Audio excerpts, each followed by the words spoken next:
રામ રામ મિત્ર, કેમ છો? બધા મસ્ત મોજમાં ન મજા તો આપણે સ્પ્રેડ બ્લોગ વિડીયો જોઈને આવી જાય ફૂલ મોજમાં. આપણે જવાના છીએ આજે મિત્ર ફૂલ ડેમની પાળેની મોજ માણવા માટે. તો ડેમની પાળે ફૂલ મોજ આવે તો ફટાફટ પહોંચી જાય ડેમની પાળે, કારણ કે અહીંયા કારણે તમે જો અત્યારનો નજારો તો મસ્ત કંઈ ઘટે જ નહીં. અને અમારા ડેમમાં રહ્યું છે આમથું થોડુંક આમથું જ પાણી, તો ફટાફટ આપણે ડેમમાં કેટલું પાણી રહ્યું છે એ જોવા જાય બરોબર. તો અત્યારમાં જઈ ડેમની પાળે પહોંચી જાય આપણે દુકાનમાં થોડોક નાસ્તો લેતા જાય, ડેમની પાળે મસ્ત મજાનો નાસ્તો ખાઈશું બરોબર. તો આમાં જે ગમે આપણે ફટાફટ પડીકા લેતા હોય મિત્રો આપણે ડેમની પાળ ઉપર ચડી જાય છે. અને ડેમની પાળે જો પાણી કેટલું રહ્યું, હાવ થોડુંક જ રહ્યું. થોડાક દી પહેલાં તમને વિડીયો દેખાડ્યો તો એમાં કેટલું પાણી હતું. જો આ દેખાય અમારું ગામ છે અને આ ડેમ છે. કેટલું હાવ પાણી ખૂટી રહ્યું, જો હાવ થોડુંક જ પાણી રહ્યું, નકર પાણી કેટલું હતું ખબર? ઘણું પાણી હતું. ઠેર તમને ઓલા પણ દેખાડું કેટલું પાણી, કારણ કે પાણી હાવ એટલે હાવ ખાલી થઈ દીધું. પાણી રહ્યું જ ન જાજુ, કારણ કે વણ બધા કહે કે નર્મદાનું પાણી અમારા ડેમમાં નાખવાનું છે. તો કદાચ પાણી આવી જાય ભલા તો તમને ઊભો રહીને આખો સીન બતાવું કેવી રીતે.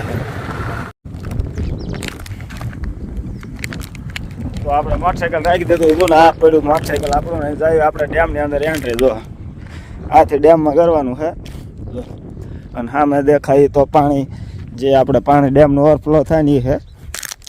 અને બતાવો હમણાં કેટલું પાણી રહ્યું, જો કેટલું હાવ ખાલી થઈ ગયું. જો અગર કેટલું ડેમ ભર્યું તો આ ખાલી મારા અંદાજથી 15 થી 20 દિવસમાં આખું ડેમ ખાલી થઈ ગયું. જો કઈ રહ્યું જ ના ડેમમાં પાણી.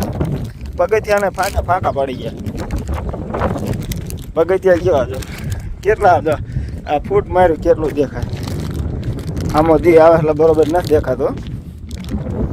તો કેટલું હાવ પાણી હાવ ખાલી થઈ ગયું ડેમ.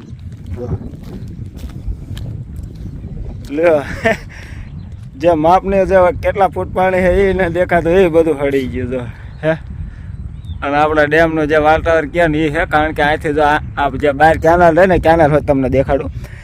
અહીંથી પાણી રહ્યું ને બહાર જાય, જે આપણે કેનાલ બહાર રહે ને આ પાણી અહીંથી ત્યાં હોરું નીકળે અને અહીંયાથી જાય આમ બધા આગળ ક્યાંય. તો હાલો તમને બહાર જઈને હોય દેખાડું ક્યાં પાણી જાય.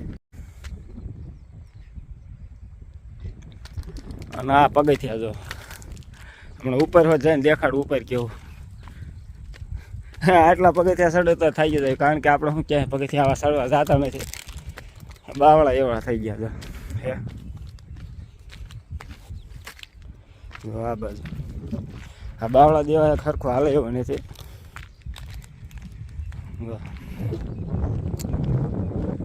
આ આયરન આ એ થઈ ગયા છે. અહીંથી પાણી રહ્યું ને ઓવરફ્લો થઈ અને બહાર જાજો. આ કૂવો બનાવેલો હે ડેમનું. જો આખું પિંજરા જેવું બનાવેલું હોય. તમને બહાર જઈ અને ક્યાંના દેખાડું બરાબર છે. આ પાણી બહાર જો આ અમારા ભૂંગળા દાટેલા છે. અને આ જો આ છે કિનાર, જે આપણે અંદરથી પાણી બતાવ્યું નહીં. જો આ કણે નીકળે, અહીંથી પાણી નીકળે અને જાય સીધું થોરિયાળી બાજુ. થોરિયાળી કેટલા ગામ અહીંથી લગભગ 30 થી 35 કિલોમીટર ગામ સુધી આ ડેમનું પાણી જાય. કારણ કે જો તમને ખબર જ છે નો મોજ આવતી હોય ને તો મોજ આવે એવું પવન કેવો હતો. આ પાળ છે ડેમની, આ સડી ગયા ડેમની પાળ ઉપર.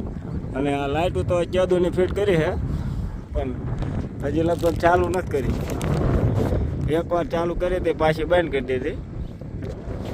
જો કેવો નજારો દેખાય, કંઈ ઘટે જ નહીં. તો પાણી તો હાવ થોડુંક જ રહ્યું. તો ડેમની પાલના નજારાની તો વાત જ નથી આવ્યો. ડેમની પાલનો નજારો જ અલગ. જો આ નવરી મોસમ જો આ બધા વાંઢેસ રહ્યા ને વાંઢેસ, આમ તો આવો ટાઈમ થાય એટલે ડેમની પાળ જ બેવા આવતા રહેતો, કારણ કે ઘીરે કોઈ હાસ એવું છે જ નહીં. હે એ વાતમાં તારે શું કહેવું? આપણે તો ખબર હે કોઈ હાથ એવું છે જ નહીં. આને જો પાણી મિત્રો પડી જશે આપણે ડેમના વચ્ચો વચ્ચ. તમે જો આનો નજારો કંઈ ઘટેવો ના. જો જે આપણે શોર્ટ સ્ટુડિયો બનાવવા માટે આવ્યું ને આ જ જગ્યા આવી છે. તમે જો આ ડેમનો નજારો મસ્ત કંઈ ઘટે નહીં હે.